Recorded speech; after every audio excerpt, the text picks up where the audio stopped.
Assalamualaikum warahmatullahi wabarakatuh. Bismillah, alhamdulillah, wa ala rasulillah. Amma ba'du, la haula wala quwwata illa billah. Yang terhormat Bapak Kepala SDN Pesawat 2, Bapak Yunus Priambodo. Yang terhormat Bapak Ibu Guru SDN Pesawat 2.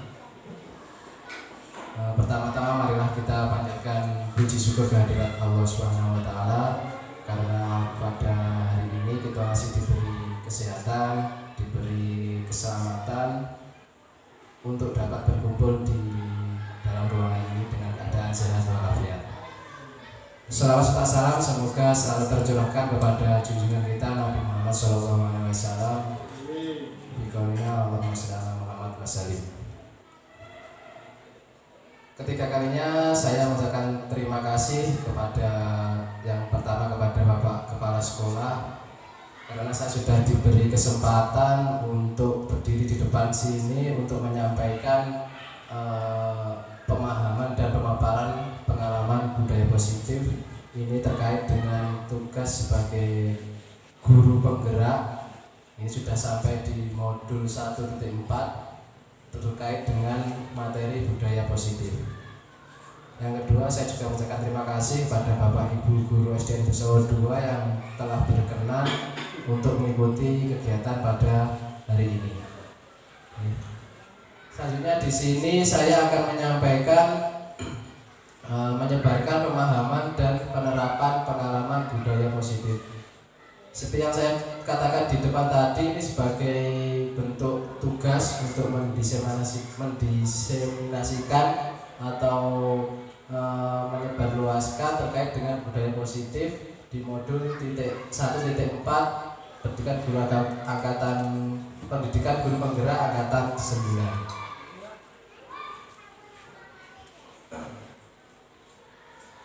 Nah, di sini nanti saya akan menyampaikan konsep budaya positif. Yang pertama yaitu tentang perubahan paradigma belajar. Nanti dilanjutkan dengan disiplin positif, nilai-nilai kebajikan, kebutuhan dasar manusia, motivasi perilaku manusia, posisi kontrol guru, keyakinan kelas, dan segitiga restitusi. Nah, ini nanti semua akan kita bahas bersama-sama, kita belajar bersama-sama. Ini semua terkait dengan kita bagaimana nanti kita bisa membuat murid-murid kita atau peserta kita itu menjadi lebih baik lagi ke depannya. Baik, yang pertama adalah pembelajaran dengan paradigma baru. Kalau kita mengenalnya itu adalah dulu itu pembelajaran ada dua, pembelajaran berpusat pada guru dan yang kedua adalah pembelajaran berpusat pada peserta didik. Nah, kita mungkin selama ini masih sering sekali menggunakan paradigma yang dimana pembelajaran itu berpusat pada guru. Mungkin di sini ada yang bisa memberi penjelasan atau pemahaman bagaimana yang dimaksud dengan pembelajaran berpusat pada guru dan berpusat pada peserta didik. Mungkin dari Bapak Ibu. Pak Arif, monggo. Contohnya saja untuk pendidikan atau pembelajaran yang berbentuk pada guru biasanya menggunakan metode ceramah. Di materi itu disampaikan melalui metode ceramah, anak hanya mendengar. Jadi tidak ada bentuk kreativitas atau bentuk aktivitas yang dilakukan oleh siswa, sebenarnya diolah oleh berpusat pada guru. Kemudian untuk yang berpusat pada peserta didik, untuk pendidikan atau pembelajaran yang berpusat pada peserta didik itu ini yang lebih efektif tentunya karena siswa lebih berkreatif, bisa saling komunikasi, menjalin diskusi bersama sehingga menimbulkan atau menghasilkan nilai atau menghasilkan hasil belajar yang lebih baik. Terima kasih Pak Arif. Jadi benar sekali apa yang disampaikan Pak Arif tadi terkait dengan pendidikan atau belajar yang berpusat pada guru itu, di mana guru itu menjadi subjek utama pembelajaran. Guru itu menjadi sumber utama belajar dalam belajar. Jadi muridnya menjadi pasif, yang aktif gurunya. Kalau pendidikan atau pembelajaran berbasis pada peserta didik, di mana yang aktif itu siswa. Siswa di sini berperan sebagai subjek, ya, sebagai pelaku. Jadi siswa diharapkan aktif dan kreatif selama mengikuti pembelajaran. Pembelajaran dengan paradigma baru merupakan pembelajaran yang dirancang berdasarkan prinsip pembelajaran berdiferensiasi. Pembelajaran berdiferensiasi. Ada yang sudah pernah mendengar atau bahkan memahami pembelajaran berdiferensiasi? Mungkin Pak Jen? Belum pernah ya? Pembelajaran berdiferensiasi itu pembelajaran di mana kita bisa mengetahui atau bisa memahami kebutuhan peserta didik kita, di mana kita bisa memenuhi atau memahami kebutuhan peserta didik kita berdasarkan tahap perkembangan sesuai teori psikologi modern untuk mewujudkan profil pelajar Pancasila. Kalau profil pelajar Pancasila sudah pernah mendengar ya? Ya, sudah mendengar. Nah, profil pelajar Pancasila itu ada 6 dimensi. Ya. Yang pertama adalah beriman, bertakwa kepada Tuhan Yang Maha Esa dan berakhlak mulia. Kira-kira kalau di sekolah kita sudah menerapkan itu belum ya? Beriman dan bertakwa kepada Tuhan Yang Maha Esa. Ya. Sudah nih. Kemudian berkebinekaan global. Berkebinekaan global ini berarti kita harus memahami apa utamanya, memahami perbedaan dan keberagaman. Ini sudah kita buktikan, kita sudah memperkasih pembangunan 3 tempat peribadatan. Kemudian yang ketiga adalah bergotong royong. Bergotong royong di sini bukan dimaknai hanya sekedar nanti ketika kerja bakti, bergotong royong di sini maknanya itu anak-anak mampu bekerja sama, mampu berkolaborasi, baik itu di dalam pembelajaran maupun dalam bermain, bahkan nanti ketika di lingkungan tempat tinggalnya. Kemudian adalah kreatif. Ini jelas siswa harus kreatif. Bagaimana siswa bisa memunculkan kreativitasnya. Dan kemudian ada bernalar kritis. Ini sangat digaungkan sekali, bernalar kritis. Ini penting sekali nanti untuk bekal anak-anak ketika sudah dewasa. Kemudian yang terakhir adalah mandiri. Nah, sekarang kita masuk kepada miskonsepsi tentang teori kontrol. Ya, selama ini pasti tentunya kita masih terjadi miskonsepsi tentang teori kontrol. Ya, selama ini kita hanya mengalami atau melaksanakan ilusi-ilusi, ya, atau angan-angan saja. Yang pertama adalah ilusi guru mengontrol murid. Perasaan kita atau pemahaman kita awal itu adalah guru itu sebagai pengontrol murid. Jadi apa-apa yang dilakukan murid itu harus terkontrol oleh guru. Murid harus mengikuti apa yang disampaikan atau yang diperintahkan oleh guru. Nah, itu ternyata hanya ilusi. Kemudian adalah ilusi bahwa semua penguatan positif, efektif, dan bermanfaat. Kita pasti berpikir apa-apa yang kita sampaikan kepada siswa, kata-kata bijak kita, kata-kata motivasi kita, itu selalu pasti dianggap siswa itu baik. Ternyata tidak seperti itu. Bukan semua hal positif itu ternyata bukan efektif dan bermanfaat. Ya. Kemudian ilusi bahwa kritik dan membuat rasa bersalah mampu menguatkan karakter. Nah, ini juga kebalikannya dia.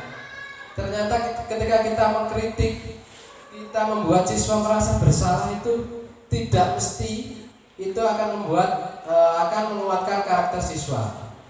Nah, bisa jadi malah akan membuat mental siswa itu lemah. Kemudian ilusi bahwa orang dewasa berhak memaksa.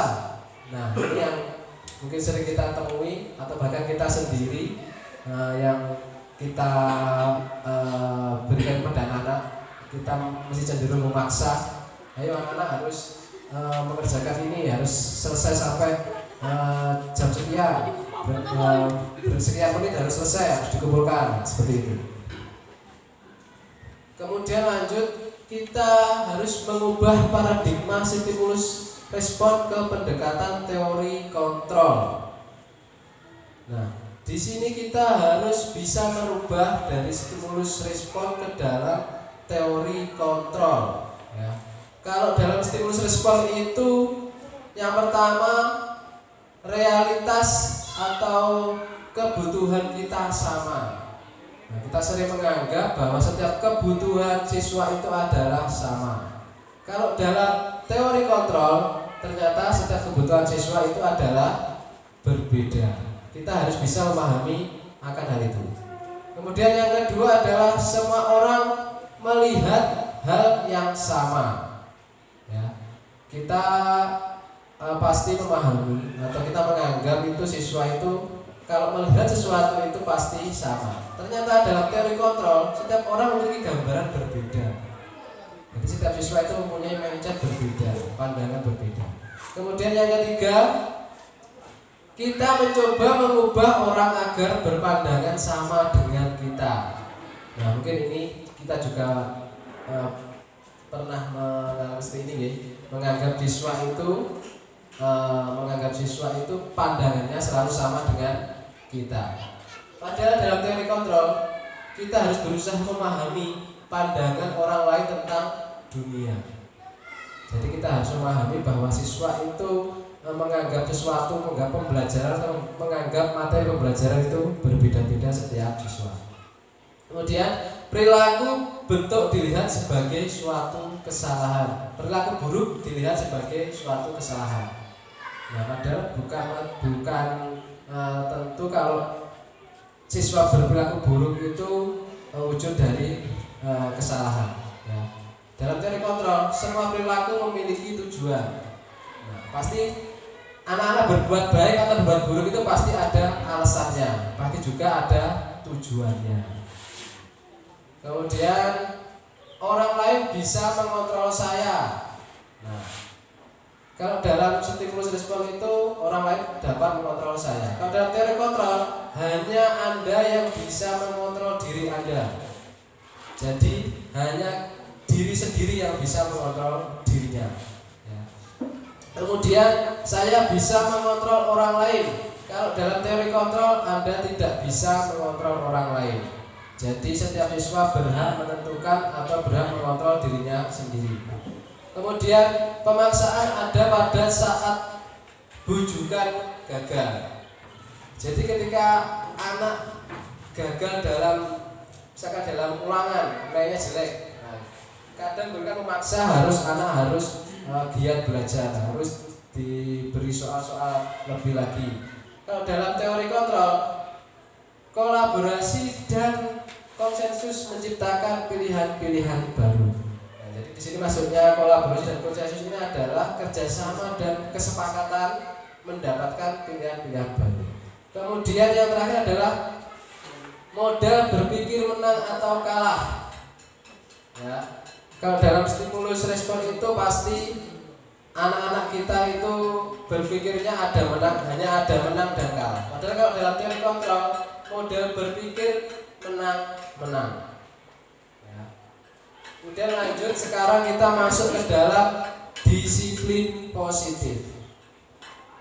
Nah, kalau dalam disiplin positif, kalau kita memaknai disiplin itu yang ada dalam angan-angan Bapak Ibu guru itu apa? Kira-kira ada kata-kata disiplin. Disiplin apa? Tepat waktu.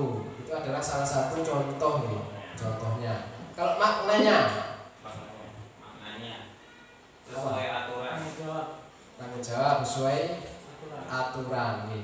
Berarti kalau kita harus bertanggung jawab, harus sesuai aturan. Berarti kalau kita tidak melaksanakan, berarti ada apa? Ada sanksi. Berarti ada sebab, ada akibatnya. Padahal kalau dalam teori disiplin positif, makna disiplin berasal dari kata disiplina, ya, yang artinya adalah belajar. Nah, ternyata adalah disiplin itu berasal dari maknanya adalah belajar. Jadi sebenarnya tidak ada kaitannya dengan hukuman atau konsekuensi seperti itu. Disiplin mengacu pada disiplin diri yang memiliki tanggung jawab terhadap apa yang dilakukannya berdasarkan nilai-nilai yang diyakini. Jadi ketika kalau disiplin itu benar-benar diterapkan, berarti ketika siswa melaksanakan disiplin diri, pasti dia itu akan melakukannya berdasarkan nilai-nilai yang diyakini. Misalkan ketika siswa disiplin untuk tidak datang terlambat, nah kalau dia itu memang meyakini hal itu baik, berarti dia tidak ada motivasi lain selain dia ingin disiplin itu dalam waktu itu karena memang sudah menjadi keyakinannya harus sebagai siswa itu harus datang tepat waktu. Kemudian disiplin positif merupakan salah satu cara penerapan disiplin yang bertujuan untuk menumbuhkan kesadaran serta memberdayakan peserta didik tanpa imbalan penghargaan atau reward, ancaman atau hukuman. Nah, di sini. Jadi misalkan yang seperti saya contohkan tadi, ketika anak tidak datang terlambat itu motivasinya bukan karena takut akan hukuman, bukan karena ingin mendapatkan reward, tapi memang benar-benar atas keyakinannya bahwa seorang siswa itu ketika waktunya belajar datang ke sekolah itu tidak boleh terlambat. Seperti itu. Kemudian sebagai pendidik tujuan kita adalah menciptakan peserta didik yang memiliki disiplin diri sehingga mereka berperilaku mengacu kepada nilai-nilai kebajikan universal dan memiliki motivasi intrinsik dalam perubahan perilaku ke arah yang lebih baik. Nah, jadi sebagai pendidik kita harus menciptakan peserta didik yang memiliki disiplin diri. Jadi perilakunya anak-anak itu kita sebagai pendidik harus bisa menciptakan perilaku anak-anak itu sesuai dengan nilai-nilai kebajikan atau nilai-nilai kebaikan. Tujuan kita adalah menciptakan anak-anak itu kan agar memiliki semua hal yang baik-baik, ya toh? Dan semua itu dilakukan atas motivasi intrinsik, bukan motivasi ekstrinsik. Kalau motivasi ekstrinsik itu pasti dipengaruhi oleh hal-hal lain. Kalau motivasi intrinsik berarti itu motivasi dalam diri anak sendiri. Nah, nilai-nilai kebajikan itu apa saja? Ya, nilai yang disepakati bersama. Nilai kebajikan adalah nilai yang disepakati bersama, lepas dari suku, bangsa, agama, bahasa maupun latar belakangnya. Jadi nilai kebajikan itu tidak memandang suku, bangsa, agama, bahasa maupun latar belakangnya. Jadi semua nilai kebajikan itu bisa diterapkan oleh semua kalangan atau semua golongan. Di sini saya mencontohkan nilai kebajikan di dalam institusi atau organisasi. Di sini saya memberikan 3 contoh. Ya. Yang pertama itu profil pelajar Pancasila. Ini berarti institusinya di mana kalau profil pelajar Pancasila? Di lembaga atau di sekolah. Nah, contohnya beriman dan bertakwa pada Tuhan Yang Maha Esa dan berakhlak mulia, berkependidikan global, gotong royong, mandiri, kreatif dan berpikir kritis, bernalar kritis. Nah, ini adalah contoh nilai kebajikan di dalam institusi, lembaga atau sekolah. Kemudian di dalam IBU Primary Youth Program, ini adalah di sebuah dunia kerja nih, dunia kerjanya di industri atau di kantor-kantor. Itu adalah nilai kebajikannya adalah toleransi, rasa hormat, integritas, mandiri, menghargai, antusias dan sampai dengan komitmen, menjaga komitmen. Kemudian keterampilan hidup atau life skill. Nah, ini di dalam tentunya ini di dalam kehidupan bermasyarakat. Ya, contohnya adalah dapat dipercaya, lurus hati, pendengar yang aktif, tidak merendahkan orang lain dan memberikan yang terbaik dari diri. Nah, sekarang yang selanjutnya kita masuk ke dalam kebutuhan dasar manusia.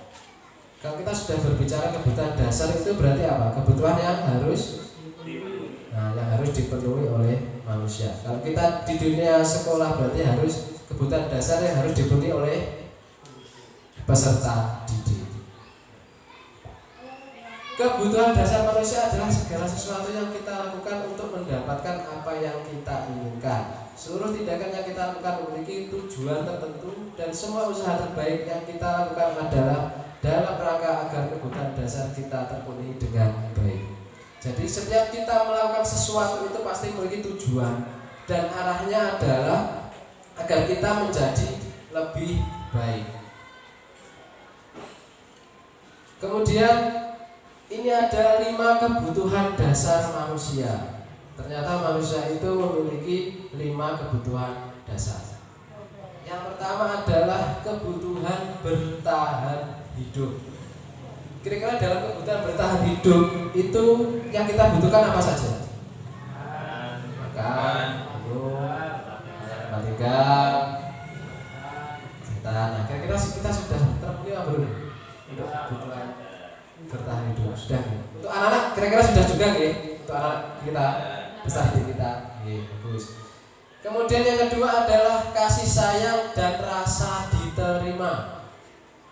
Nah, kasih sayang dan rasa diterima ini adalah apa? Rasa diterima, dipedulikan, berbagi, kerjasama, menjadi bagian dalam kelompok. Nah, ini kira-kira kalau untuk anak-anak kita ini sudah mendapatkan apa belum? Baik itu. Kalau dari orang tua sudah semua sudah nih. Kalau di sekolah anak-anak sudah mendapatkan ini? Sudah. Kalau saya merasa mungkin kalau di rumah mungkin kalau ada mungkin mohon maaf ada keluarganya yang bermasalah, ya bisa jadi anak-anak kita itu masih kurang mendapatkan kasih sayang. Jadi ini tugas kita nanti di sekolah. Kemudian yang ketiga adalah penguasaan. Nah, penguasaan ini bukan kekuasaan lagi, penguasaan. Ini ada harga diri, keinginan untuk dianggap, memimpin, berprestasi, diakui dan didengar. Jadi penguasaan di sini maksudnya adalah kita diberi kebebasan atau anak diberi kebebasan untuk menunjukkan dirinya, untuk menunjukkan bahwa dirinya itu ada. Ya, itu adalah pengertian dari penguasaan. Kemudian kebebasan. Di sini kebebasan itu ada mandiri, memiliki pilihan, mencoba hal baru, mampu mengendalikan arah dirinya. Jadi kebebasan ini bukan bebas, bukan seenaknya sendiri, tapi masih dalam ada kontrol-kontrolnya, ya. Ada batas-batasannya. Kemudian yang terakhir adalah kesenangan. Nah, ini sama juga dengan kebebasan, ada kontrol-kontrolnya, ada batas-batasannya. Kesenangan di sini untuk anak-anak itu adalah apa? Bermain, humor, antusiasme dan tertawa. Kalau kita rasa di anak di tempat kita sudah terpenuhi kesenangannya ya. Kemudian lanjut kita masuk ke dalam motivasi perilaku manusia. Nah, ini ada kaitannya dengan ketika kita melaksanakan disiplin diri tadi. Jadi ketika kita melaksanakan disiplin diri atau disiplin positif itu pasti ada motivasinya. Kita sedang melakukan sesuatu pasti ada motivasinya. Dan motivasi itu terbagi menjadi 2. Ada motivasi ekstrinsik dan motivasi intrinsik. Kalau motivasi ekstrinsik jelas motivasi atau dorongan dari luar. Kalau motivasi intrinsik itu motivasi dalam diri seseorang atau dalam diri siswa. Nah, ketika siswa itu atau bahkan kita melaksanakan sesuatu itu hanya untuk menghindari ketidaknyamanan atau hukuman dan hanya untuk mendapat imbalan atau penghargaan dari orang lain, berarti kita itu melaksanakan sesuatu atau siswa melaksanakan sesuatu itu motivasinya itu adalah ekstrinsik, bukan dalam dirinya. Kalau dalam dirinya berarti kita atau siswa itu melakukan sesuatu itu untuk menjadi orang yang mereka inginkan dan menghargai diri sendiri dengan nilai-nilai yang mereka percaya. Jadi ketika kita atau siswa melakukan sesuatu itu karena kita meyakini bahwa yang kita lakukan itu memang baik untuk kita, memang harus kita lakukan, berarti itu kita sudah melakukan sesuai dengan motivasi intrinsik. Nah, sebagai contoh, ketika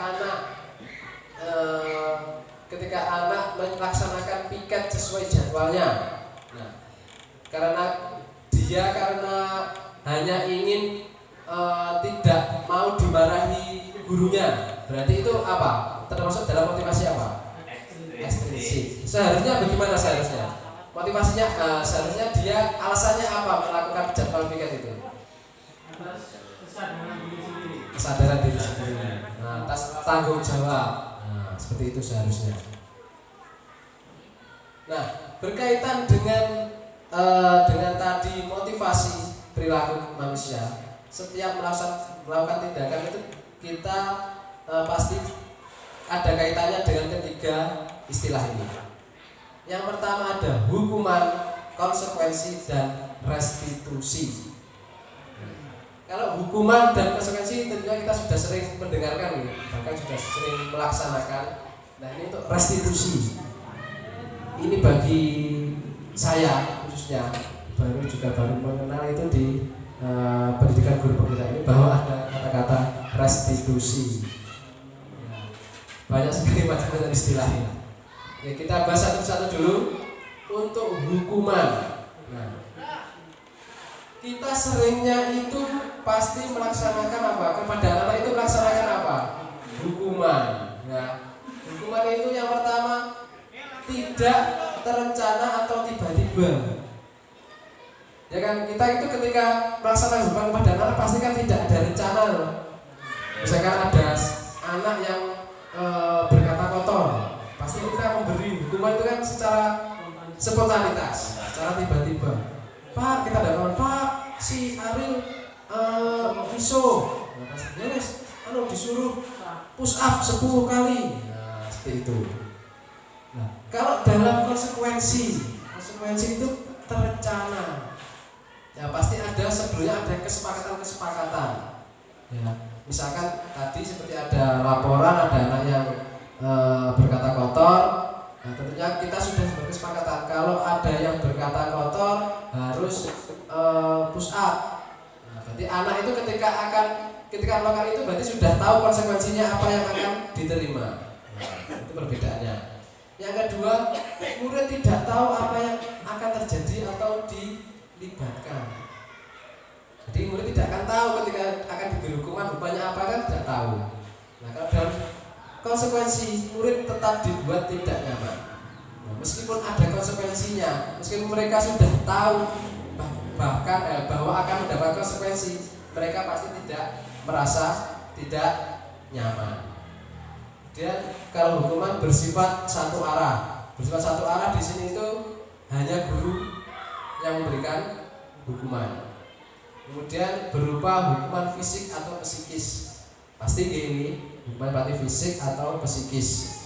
Nah, kalau fisik itu contohnya tadi disuruh push up. Kalau psikis apa? Contohnya psikis itu apa? Mental, misalnya karena ada teguran yang terlalu keras begitu. Kalau konsekuensi, sikap guru selalu memonitor murid. Nah, berarti kita harus selalu mengamati, anak itu melakukan kesalahan, jadi harus mendapatkan konsekuensi. Nah, sekarang kita masuk ke restitusi. Apa itu restitusi? Ya. Restitusi itu adalah proses menciptakan kondisi bagi murid untuk memperbaiki kesalahan. Ya. Jadi kita tidak dalam restitusi itu kita tidak menjustis. Ya, kita tidak memvonis bahwa apa yang dilakukan tindakan salah yang dilakukan anak itu benar-benar memang tindakan salah itu tidak dalam restitusi itu. Kemudian proses kolaboratif yang mengajarkan murid untuk mencari solusi sendiri. Nah, dalam restitusi itu kita diarahkan untuk membantu murid itu mencari solusi untuk menyelesaikan masalahnya tersebut. Nah, jadi ketika anak melakukan pelanggaran atau melakukan tindakan yang buruk, jadi tidak langsung dijudge itu salah itu buruk, tapi kita gali dulu kenapa dia melakukan itu, alasannya apa, dan itu sesuai dengan hati nuraninya apa tidak, dan kita ajak untuk mencari solusi agar dia berubah lebih baik. Tuh. Nah sekarang ya sebenarnya kita masuk ke dalam 5 posisi kontrol guru. Nah, ternyata guru itu punya kontrol juga ternyata. Ya. Nah ini ada 5. Yang pertama adalah penghukum, pembuat merasa bersalah, teman, pemantau, dan manajer. Dari 5 ini saya ingin bertanya, manakah yang sering kita, posisi kita sebagai guru yang mana yang paling sering itu? Yang mana? Penghukum. Nah, benar sekali. Kita selama ini ternyata kita sebagai penghukum. Ya, yang kedua, posisi yang kedua adalah apa? Membuat merasa bersalah. Nah, kita sering menyalahkan anak-anak ya. Padahal belum tentu yang rekan-rekan itu belum bersalah. Kemudian menjadi teman. Kita sudah pernah belum menjadi teman untuk anak-anak? Sekali. Nah, contohnya seperti apa, Pak? Mendengar keluhan, betul. Mendengarkan curhatan ya, atau sharing. Kalau pemantau, kita juga pasti pernah menjadi pemantau. Contohnya apa, Pak Suhan? Mengawasi siswa. Mengawasi siswa, ya. Kita mengamati. Betul. Nah, kalau di posisi manajer, sudah pernah nggak belum? Mengelola, mengatur sistem pembelajaran. Ya, itu termasuk kita sebagai manajer. Dan yang di sini yang ditekankan adalah kita seharusnya sebagai guru itu berposisi sebagai manajer. Ya. Kita pada dasarnya itu tidak boleh menyalahkan siswa. Kita harus mencari solusi, bukan menyalahkan. Maka kita harus berposisi sebagai manajer. Ternyata tidak hanya di perusahaan saja yang membutuhkan manajer, tapi bahkan guru juga harus mempunyai posisi sebagai manajer. Nah ini nanti ada kaitannya ketika kita melaksanakan restitusi tadi. Kita menyelesaikan masalah siswa tadi, posisi kita harus sebagai manajer ya, agar anak itu berubah menjadi lebih baik. Nah ini adalah contoh penerapan 5 posisi kontrol guru. Nah sebagai kasusnya, siswa tidak memakai atribut lengkap saat upacara bendera. Nah pasti ini sering kita jumpai ya. Bahkan mungkin di setiap upacara, setiap hari Senin itu pasti ada, mungkin minimal 1 lah pasti ada ya. Mudah-mudahan selanjutnya tidak ada lagi ya. Yang pertama, kita menyuruh hormat pada bendera selama 1 jam. Nah, ini adalah posisi kita berarti sebagai apa?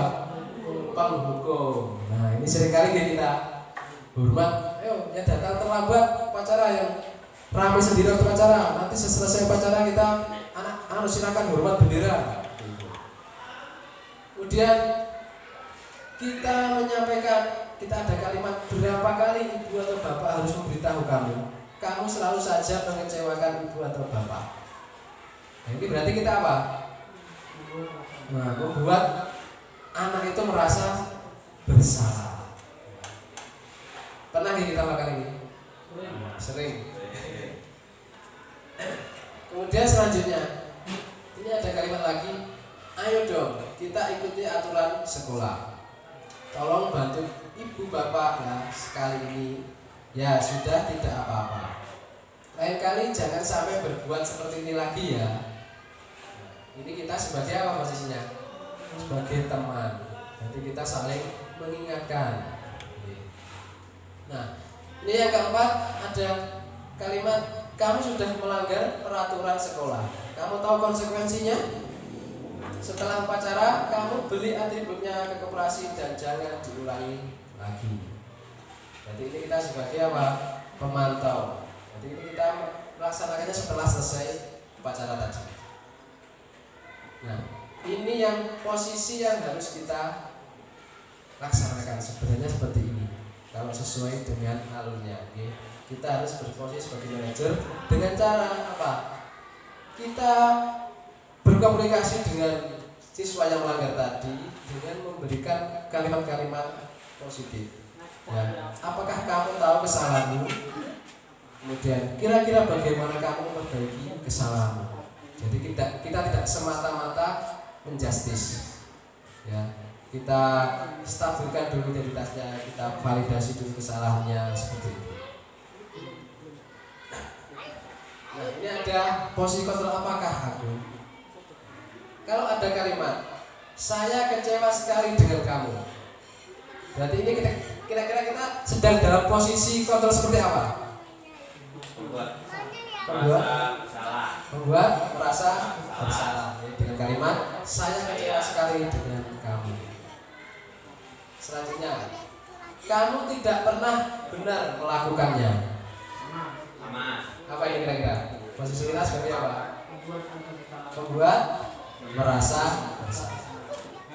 Oke, selanjutnya, apa rencanamu untuk menyelesaikan masalah ini? Apa ini? Manajer. Oke. Selanjutnya, ayolah lakukan demi bapak ibu ya. Oke, apa ini?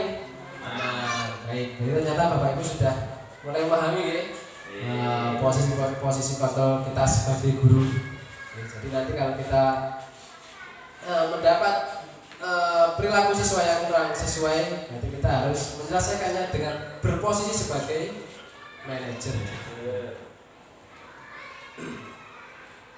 Dan yang terakhir ini, kamu tidak pernah mendapat nilai jika tidak mengerjakan tugas.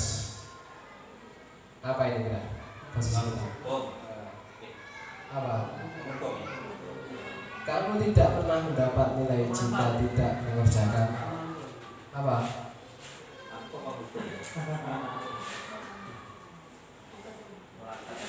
Kalau ada sebab dan akibat tadi berarti apa itu? Hubungannya dengan apa?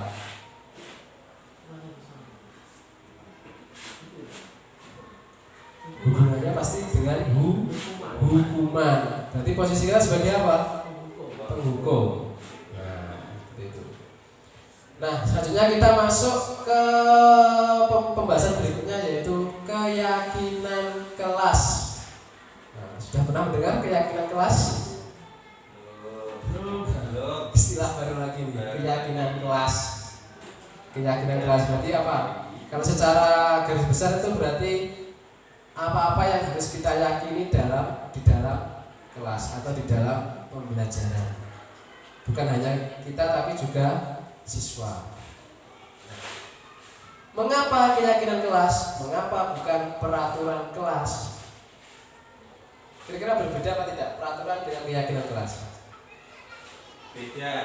Bedanya di mana, Pak? Kalau peraturan kelas itu harus dilakukan karena ada aturannya. Ya, betul. Kalau keyakinan itu berdasarkan apa yang dia yakini. Dia percaya ya. Dia percaya.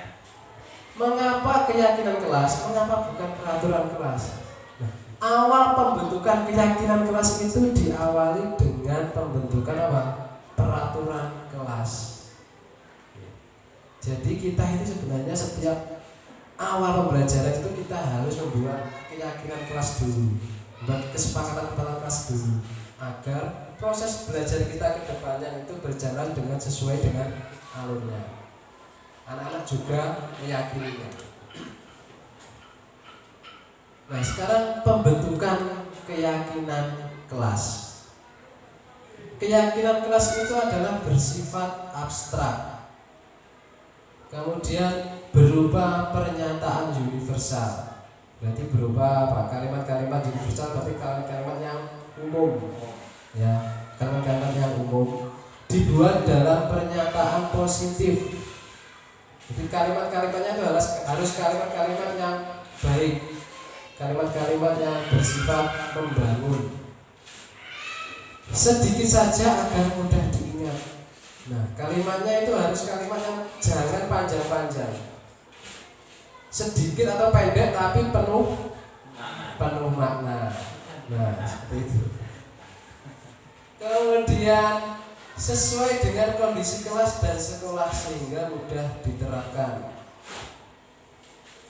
Contoh saja, sesuai dengan kondisi kelas. Misalkan dalam mapel saya, dalam mapel BJUK, yang umum itu adalah membuat keyakinan kelas, mengembalikan alat setelah selesai pembelajaran. Nah, contoh kalimatnya seperti itu, kalimat keyakinan kelas. Kemudian semua warga sekolah atau warga kelas dilibatkan saat membuat keyakinan kelas. Berarti ketika membuat keyakinan kelas itu ya harus diketahui oleh seluruh siswa dan harus disepakati oleh seluruh siswa. Nah, keyakinan kelas itu tadi keyakinan kelas harus diikuti atau disepakati oleh seluruh siswa. Nah, dalam menyusun keyakinan kelas itu ada alur-alurnya, ada urutannya. Nah, di sini saya akan menampilkan video pembentukan keyakinan kelas. Ini saya beri contoh ini di kelas 5 di materi saya Papan Tujuh Muka. Seperti ini kira-kira prosesnya.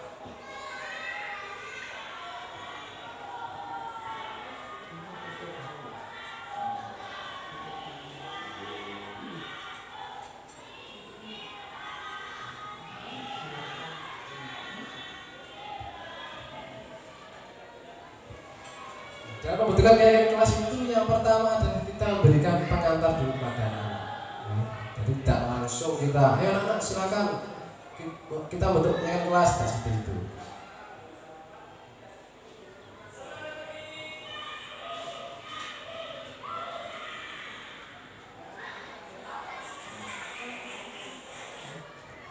Ya, sebelumnya kalau kita ingin membentuk keyakinan kelas itu idealnya dibentuk saat kapan itu?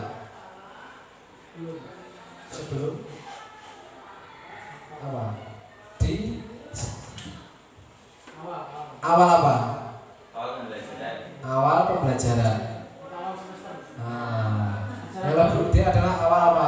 Ajaran baru. Karena itu kita sepakati untuk dilaksanakan selama 1 tahun itu proses pembelajaran.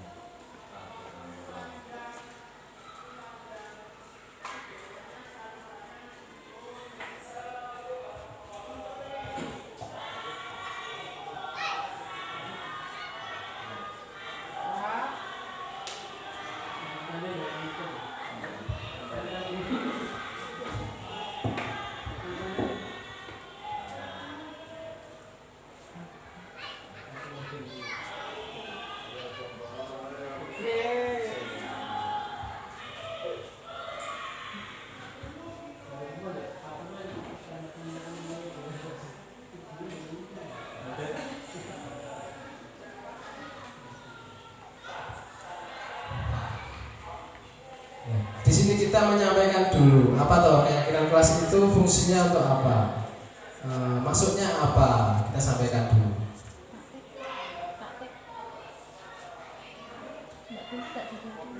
Nah, di sini selanjutnya adalah kita anak-anak disuruh untuk membuat atau menuliskan kelas impian yang diharapkan anak-anak itu seperti apa, dari masing-masing siswa itu seperti apa yang diharapkan. Ya, anak disuruh menulis.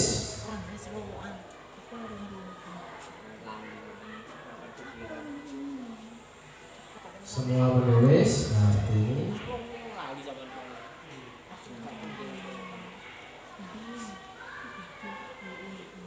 Nah, kemudian setelah selesai ditempel di papan. Ya, kita tempel, disuruh untuk menempel sampai semuanya selesai.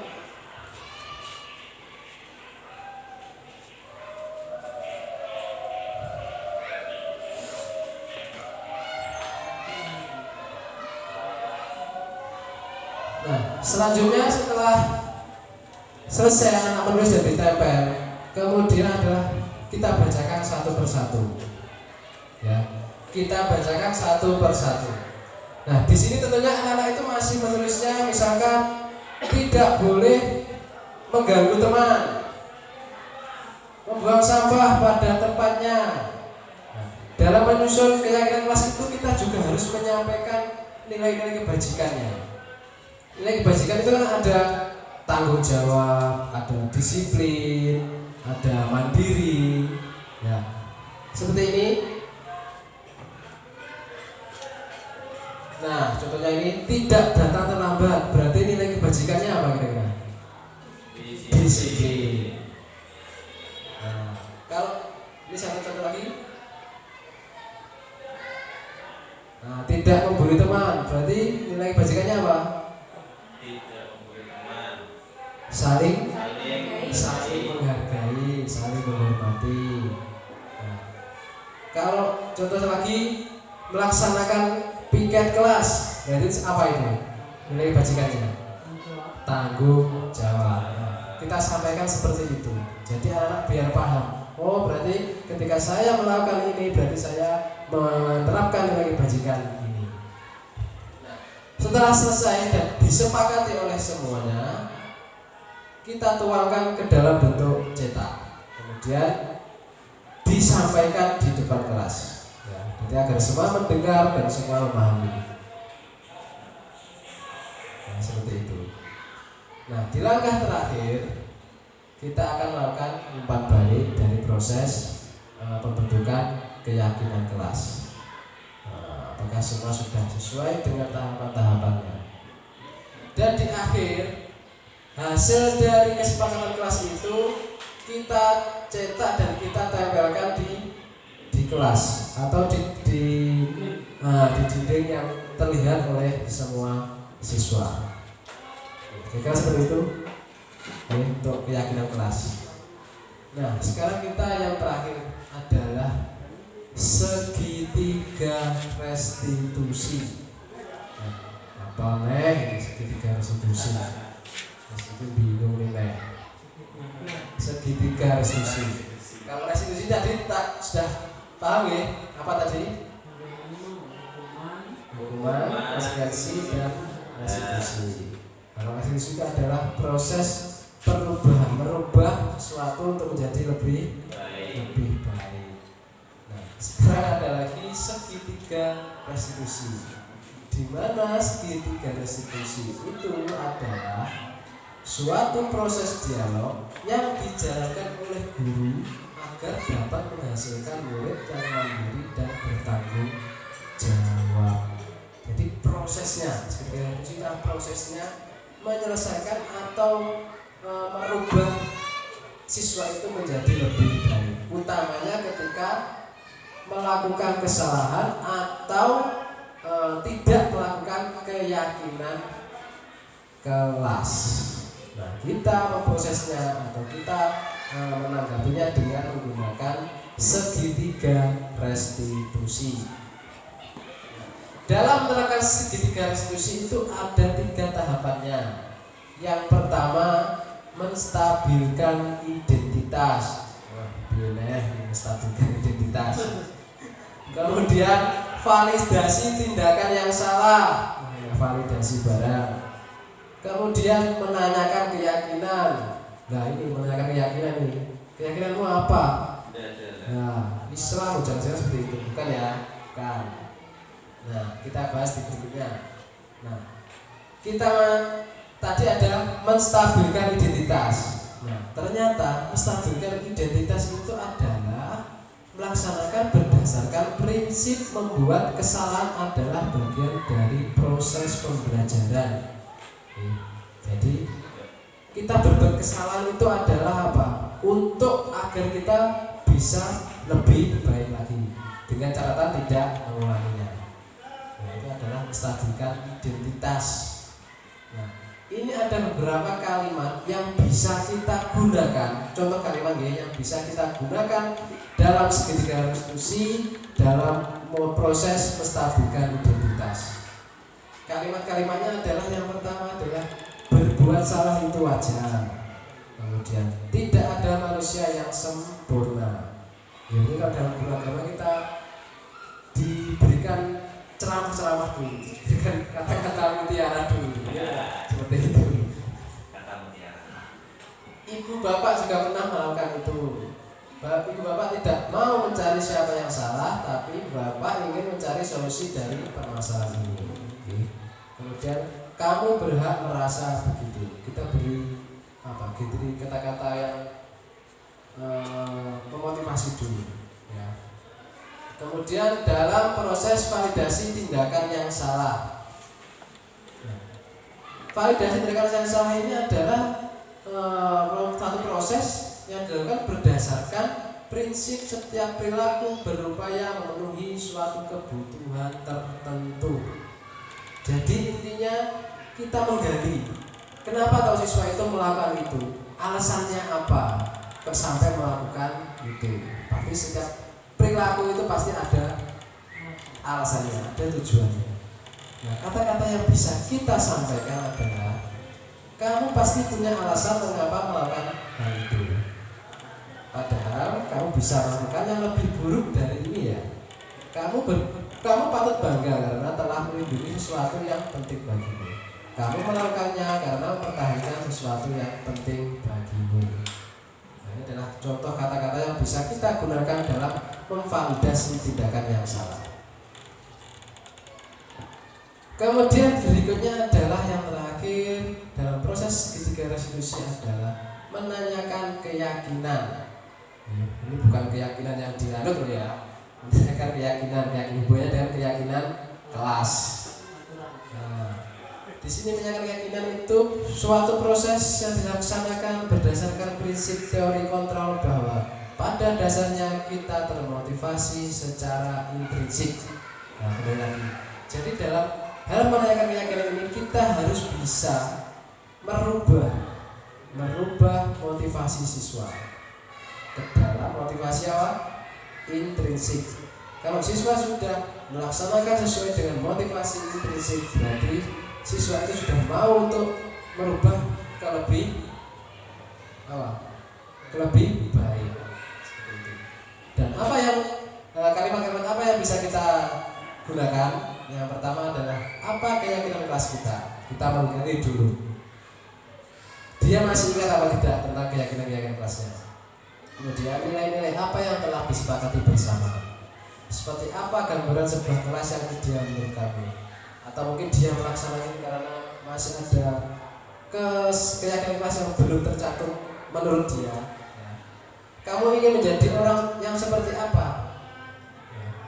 Ini adalah contoh kalimat-kalimat yang bisa kita gunakan dalam proses menanyakan keyakinan. Kemudian ini adalah contoh video skenario ya. Ini adalah contoh skenario segitiga restitusi. Ini dalam kasus pertama, ini saya mencontohkan ada salah satu siswa yang bernama Dwi. Ini dia saya mendapat laporan bahwa Dwi itu marah-marah kepada Didi dengan alasan Didi itu sering mencontek pekerjaannya Dwi. Nah, saking marahnya Dwi itu sampai menggebrak mejanya Didi, saking emosinya. Mungkin dia sudah berkali-kali yang melakukan itu. Coba kita saksikan.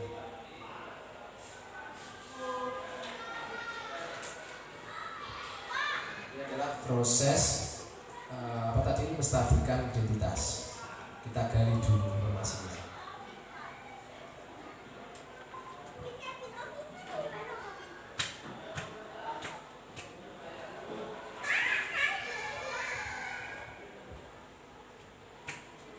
Nah, ini dia menjelaskan alasannya.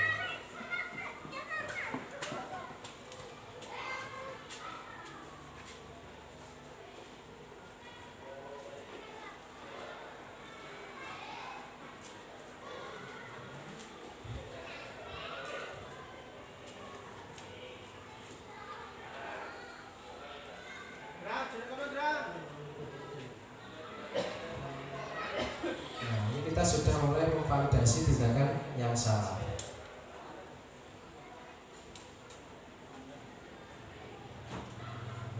Kemudian sudah masuk ke dalam menanyakan keyakinan.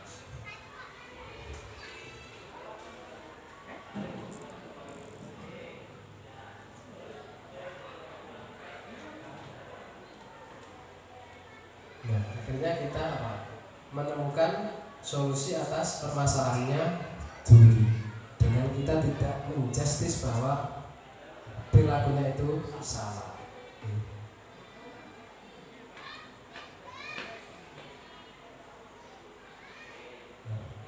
dia sampai menyampaikan, akan menyampaikan ketika ada siswa murid lain yang mencontek.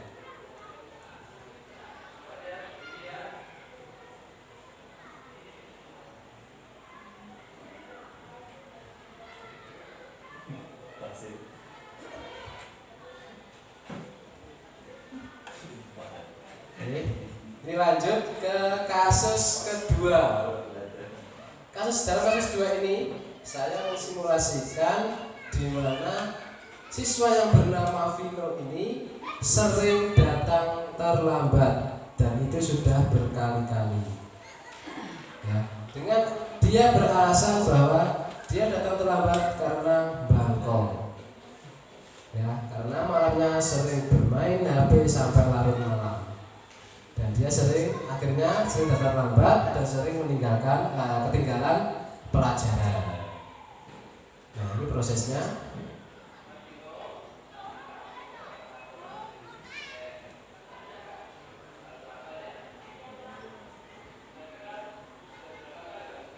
Ini adalah proses menstabilkan identitas.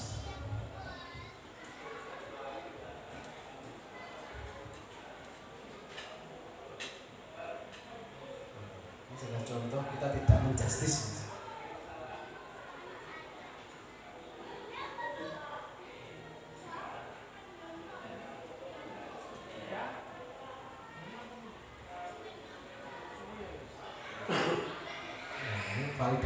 Proses memvalidasi tindakan yang salah.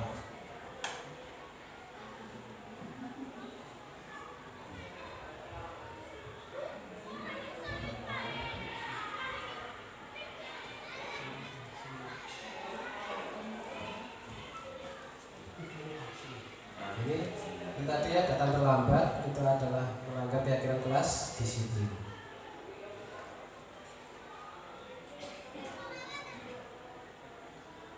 Nah, ini sudah masuk ke dalam menanyakan keyakinan.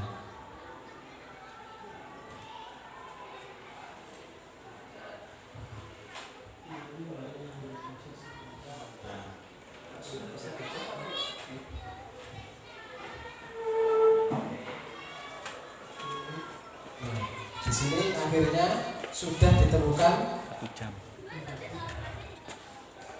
ditemukan solusi atas permasalahannya Mas Bimo.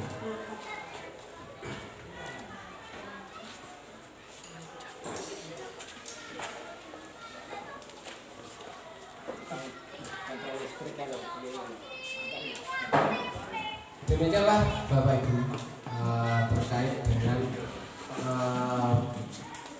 penyampaian atau pengimbasan terkait budaya positif dalam modul 1.4 pendidikan guru penggerak. Dan tentunya ini semua yang telah kita pelajari bersama-sama tadi tujuannya hanya satu, yaitu untuk menjadikan pembelajaran itu lebih baik. Dengan kita sudah diberikan alur-alurnya, sudah diberikan dasar-dasarnya, kita tinggal mengikuti dan menerapkannya. Oke Bapak Ibu, sekarang waktunya adalah refleksi. Nah, ini sekarang saya ingin ada perwakilan dari Bapak Ibu untuk menyampaikan refleksi terkait dengan pembahasan kita tadi yang sudah panjang lebar tadi. Bagaimana refleksi Bapak Ibu? Mungkin yang pertama dari siapa? Oke, Bu Leni, silakan. Menurut saya setelah itu perasaan saya itu semakin tertarik untuk membuat suatu pembelajaran itu lebih menarik. Kemudian dari hasil yang dijelaskan Pak Adi tadi itu saya menjadi paham bahwa kita itu mengajar anak tidak hanya fokus untuk untuk penilaian saja, tapi kita lebih ke membuat suasana kelas itu menjadi lebih baik, pembelajaran bisa lebih menyenangkan, seperti itu. Kemudian yang terakhir video-video tadi, oh ternyata kita itu bisa menjadi seorang guru yang tidak hanya sebagai pendidik saja, tapi kita juga bisa sebagai teman dan sebagainya. Itu bisa diperoleh melalui pendidikan guru penggerak ini. Sudah?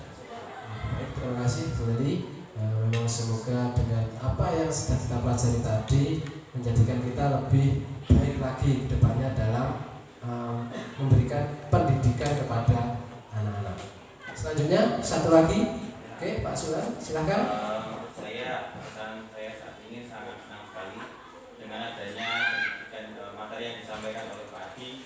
Jadi membuat saya bisa nanti untuk pembelajaran yang berorientasi pada siswa dan juga membuat pembelajaran yang lebih kreatif dan juga menyenangkan. Nah, targetnya adalah tadi. Terima kasih. Siap untuk mengikuti angkatan 11 Pak Sulan? Ya. Pak Zen? Insya Allah.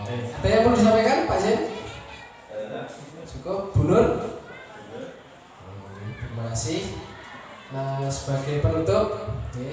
Sebagai penutup, dalam penerapan program disiplin positif, hendaknya guru memiliki standar kepribadian, profesional dan sosial yang baik, di mana guru mampu merefleksi dirinya dalam posisi kontrol saat ini.